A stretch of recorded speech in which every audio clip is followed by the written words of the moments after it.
This is a wood house. Yeah. I thought this was a stucco house.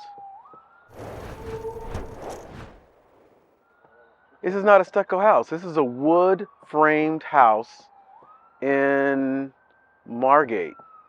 So when you knock on it, if it feels hollow, what that means is there's studs, there's plywood, there's mesh, and then there's stucco on top of the mesh. So though the house may look like a block house, you hear that? This is not a block house. This is actually a wood framed house. So if it sounds hollow, those are the little cavities in between the studs. I thought this was a block house. So this is not.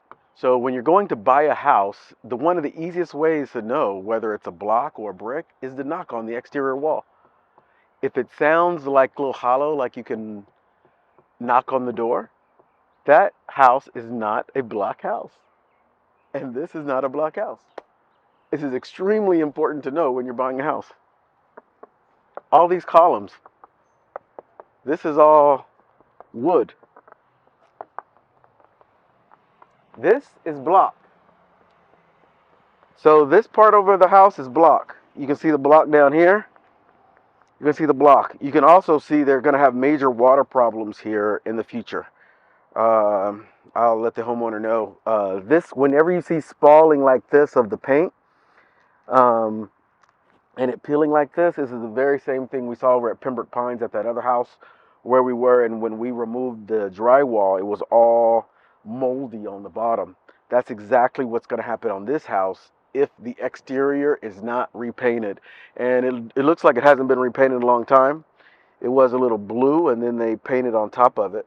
But down here, it was also pink, and then this color was blue once, then pink, and then this orange color. And you can tell down here, they only put one coat of paint.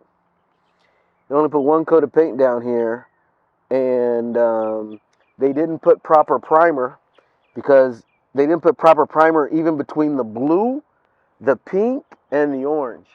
So you can tell that by the way this peels. So whenever you see this on a home, if you're about to buy it or if you're remodeling it, know that on the other side of this wall, you're going to have major water damage, even if you don't see it. I guarantee you there's water damage on the other side of that wall.